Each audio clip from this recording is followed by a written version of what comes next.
Shalom alaihim, kekasih-kasih Bapak Yahweh.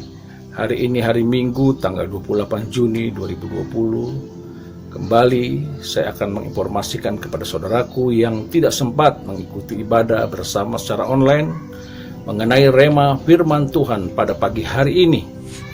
Dan pada pagi ini pertama kali Ibu Susan memazmurkan dari Mazmur 21 ayat 2 sampai dengan 13, yaitu nyanyian sukacita atau nyanyian syukur karena Bapa Yahweh memberi kemenangan kepada Raja. Lanjutkan dengan Mazmur secara spontanitas dari Bapak Daniel, dan kemudian pembacaan firman Tuhan daripada Ibu Mirna dari 1 Petrus 1 ayat 3 sampai dengan 9. Dan selanjutnya pada hari ini kita juga diberkati dengan firman Tuhan yang disampaikan dari jauh dari Soe oleh hambanya Bapak Ruli Golung dari Maleakhi 3 ayat 1 sampai dengan 3, dan dilanjutkan juga dengan beberapa bagian dari Amos 5, dan juga Bapak Ruli mengutip di dalam Lukas 21 ayat 34 sampai dengan 36. Dalam bagian pertama sharing firman Tuhan dari hambanya Bapak Ruli, Maleakhi 3 ayat 1 sampai dengan 3 dikatakan bahwa, "Lihat, aku menyuruh utusanku supaya ia mempersiapkan jalan di hadapanku, dan dengan mendadak Tuhan yang kamu cari itu akan masuk ke baitnya, dan malaikat perjanjian yang kamu kehendaki itu sesungguhnya ia datang." Ayat yang kedua dikatakan, "Siapa yang dapat tahan akan hari kedatangannya, dan siapa yang dapat berdiri apabila ia menampakkan diri, sebab seperti tukang pemurni logam dan seperti sabun tukang penatu." Ayat yang ketiga dikatakan bahwa ia akan duduk seperti orang yang memurnikan dan yang mentahirkan perak, dan juga ia mentahirkan orang Lewi, dan ia akan menyucikan seperti perak, dan ia akan menyucikan seperti emas, supaya orang-orang Lewi ini, hamba-hambanya, dapat mempersembahkan korban yang benar kepada Bapa Yahweh. Maleakhi 3 ini adalah nubuatan tentang kedatangan Tuhan, dan dapat kita katakan bahwa ini penggenapan kedatangan Tuhan yang pertama kali saat dia lahir di Bethlehem. Demikian juga kedatangan Tuhan saat dia datang menjadi hakim dan yang menjadi raja dan yang berdaulat dan berkuasa.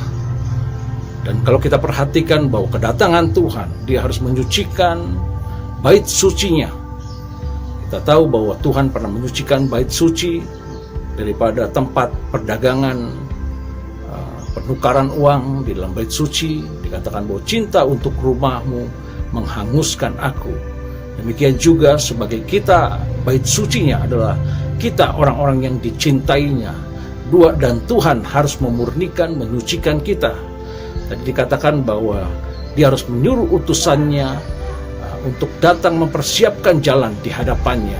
Saat ini umat Tuhan sedang dipersiapkan untuk kedatangan Tuhan, dan perlu adanya pengujian, pemurnian di dalam kehidupan setiap kita anak-anak Tuhan. Yang bersangkutan juga nanti di dalam pembacaan firman Tuhan di dalam 1 Petrus 1 ayat 3 sampai dengan 9. Dan kalau kita perhatikan bahwa dikatakan siapa yang dapat tahan pada hari kedatangannya, sesungguhnya tidak ada yang dapat tahan. Siapa yang dapat berdiri apabila ia menampakkan diri, sungguhnya tidak ada yang dapat bertahan manusia. Tetapi bagi kita orang-orang yang percaya, yang dianugerahi oleh Tuhan, maka kita dapat bertahan berdiri. Bagi setiap kita orang-orang yang beriman kepadanya, bila dia datang, maka kita akan bersorak bersuka cita. Dikatakan memang Tuhan datang seperti pemurni logam dan seperti sabun tukang penatu. Tujuannya adalah memurnikan dan menyucikan kita, mempersiapkan kita untuk menjadi umat yang tidak bercacat celah. Dan Tuhan berkata bahwa di dalam Amos 5 dijelaskan bahwa jangan kamu mencari Betel, jangan kamu pergi ke Gilgal, jangan kamu menyeberang ke Berseba, tetapi carilah aku, maka kamu akan hidup. Jadi yang terutama di dalam kita beribadah kepada Dia, orang-orang yang telah dipanggil dan dipilih Tuhan, mempersiapkan kehidupannya setiap kali kita datang beribadah kepadanya, bukan karena sesuatu hal, kenangan-kenangan pada masa yang lalu, tetapi kita datang kepada Tuhan yang hidup, yang Dia ada pada hari ini juga bersama-sama dengan kita. Dan kita tahu hadirat-Nya datang secara tiba-tiba pada saat kita benar-benar masuk di dalam kepercayaan yang penuh, di dalam kita bersungguh-sungguh hati kepadanya. Peringatan Tuhan Yesus di dalam Lukas 21 ayat 34 sampai dengan ke-36 menjelang kedatangannya, dikatakan kepada tiap-tiap kita orang-orang yang percaya bahwa kita harus menjaga diri kita supaya jangan syarat dengan pesta pora, dengan kemabukan, dengan hal-hal yang duniawi seperti kepentingan dunia. Dikatakan dalam ayat yang lain atau dalam terjemahan lain, kepentingan dunia ini dikatakan jangan syarat juga dengan kekhawatiran atau terbawa dalam kekhawatiran yang dunia berikan, supaya pada hari Tuhan yang akan datang, dikatakan bahwa pada saat Dia datang jangan terjadi seperti jerat, tetapi biarlah kedatangan Tuhan itu menjadi kesukaan bagi kita, kegembiraan bagi kita. Karena dikatakan bahwa seluruh dunia akan tertimpa atau akan mengalami hal ini. Maka dikatakan bahwa kita harus berjaga-jaga senantiasa, berdoa supaya boleh mendapatkan kekuatan untuk kita luput dari semua itu.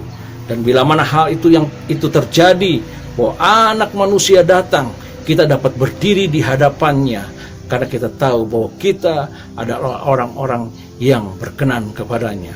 Kita adalah orang-orang yang benar-benar masih menaruhkan atau masih memiliki iman pada saat Dia datang kembali untuk menjemput kita. Dalam Mazmur yang dimazmurkan Bapak Daniel secara spontanitas dikatakan bahwa sesungguhnya kita adalah orang-orang yang harusnya bersyukur selalu, memuji Dia, memuliakan Dia, karena kita telah dilayakkan untuk kita boleh berdiri di hadirat-Nya setiap waktu, untuk kita datang setiap waktu dalam kasih karunia-Nya, masuk ke dalam tata ruang Maha Kudus-Nya. Sebagai orang-orang yang mendapatkan kasih karunia, dikatakan bahwa sesungguhnya di dalam Mazmur 21 kita itu adalah orang-orang yang akan ditetapkan untuk memerintah sebagai raja dalam kerajaannya bersama-sama dengan Dia. Dikatakan bahwa Dialah yang memberikan kemenangan kepada raja.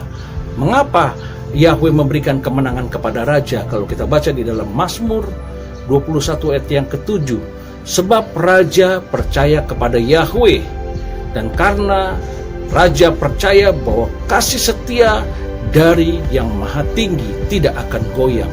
Jadi kalau kita lihat di sini bahwa kita sebagai orang-orang yang ditetapkan akan memerintah bersama Kristus dalam kerajaannya, kita harus menguatkan dan meneguhkan hati kita dan tetap percaya kepada Dia, dan bahwa kasih setianya kepada kita tidak akan berubah. Dan dikatakan bahwa Yahweh juga akan berperang ganti kita sebagai orang-orang percaya di dalam ayat 18 dan sampai dengan ke-12. Sehingga kita sebagai orang-orang yang percaya kepadanya dalam kemenangan-kemenangan yang diberikan, maka ada limpah ucapan syukur yang keluar di dalam mulut tiap-tiap kita. Ada nyanyian-nyanyian syukur, ada mazmur, karena kita berkata bahwa Yahweh itu adalah Tuhan yang perkasa. Dan juga pada hari ini Bapak Frans dari Banyuwangi menyampaikan, membahas firman Tuhan, sharingkan yang dibacakan oleh Ibu Mirna dalam 1 Petrus 1 ayat 3 sampai dengan 9. Dikatakan bahwa terpujilah Elohim Bapa Tuhan kita Yesus Kristus, yang karena rahmat-Nya yang besar telah melahirkan kita oleh kebangkitan Tuhan Yesus Kristus di dalam hidup yang penuh dengan pengharapan. Dijelaskan bahwa memang kita adalah orang-orang yang mendapatkan kasih karunia-Nya dengan tujuan supaya kita yang menerima bagian yang tidak dapat binasa dan tidak dapat cemar, yang tidak dapat layu, yang tersimpan di surga, menjadi milik bagian kita yang pasti. Dan hal ini hanya didapati, dikatakan tadi seperti tadi, mengapa raja mendapatkan kasih karunia untuk mendapatkan kemenangan? Karena percaya. Demikian juga pada saat ini di dalam 1 Petrus 1 ayat yang kelima dikatakan oleh iman kita dipelihara oleh kekuatan Elohim. Jadi kita dipelihara oleh karena iman. Sementara kita menantikan keselamatan untuk dinyatakan pada zaman akhir. Sebentar lagi kita akan dinyatakan keselamatan itu bagi tiap-tiap kita. Dan sekalipun dikatakan sekarang ini kita seketika waktu harus berduka cita mungkin, harus mengalami kesusahan, harus mengalami penderitaan oleh berbagai pencobaan. Tetapi dikatakan bergembiralah, teguhkan hati kita. Kita harus bergembira karena kita memiliki suatu pengharapan yang pasti.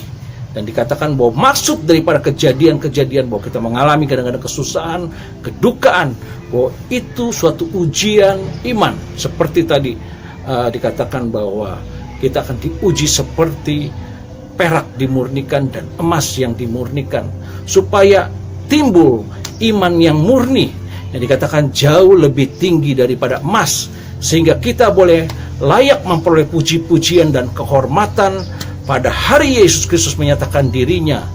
Dan sekalipun walaupun kita belum pernah melihat dia, Yesus Kristus, secara nyata atau secara realitas, secara mata jasmani, tetapi kita bersyukur kita tetap bisa mengasihi dia, kita bisa tetap percaya, dan kita tetap bisa bergembira kepada janji-janji yang diberikannya. Dan tujuan semua itu adalah tujuan iman kita atau keselamatan jiwa kita semua, keselamatan juga jiwa-jiwa yang akan kita tuai bagi kerajaannya. Dari rema firman Tuhan pada hari ini kita mengetahui tujuan Tuhan, kehendak Tuhan untuk memurnikan dan menyucikan, mentahirkan setiap kita sebagai imamatnya, supaya kita dapat mempersembahkan korban yang benar dan yang berkenan kepadanya. Oleh ini kita boleh mempersiapkan diri kita untuk kita boleh mendengar suara Tuhan, untuk kita boleh mendengar kehendak Roh dalam hidup kita. Apa yang kita lakukan dalam masa-masa yang mungkin diperhadapkan sukar atau sulit di hadapan kita, tetapi kita tetap tidak berhenti untuk kita dapat menaikkan puji-pujiannya, untuk kita boleh bergembira karena dia, untuk kita boleh bersuka cita bersama, untuk kita tetap beribadah kepada dia, tetap menyala-nyala di dalam kata kita melayani Tuhan, dan tetap kita ada dalam persekutuan Roh. Kita tahu jerih lelah kita untuk Tuhan tidak akan sia-sia. Tuhan Yesus memberkati.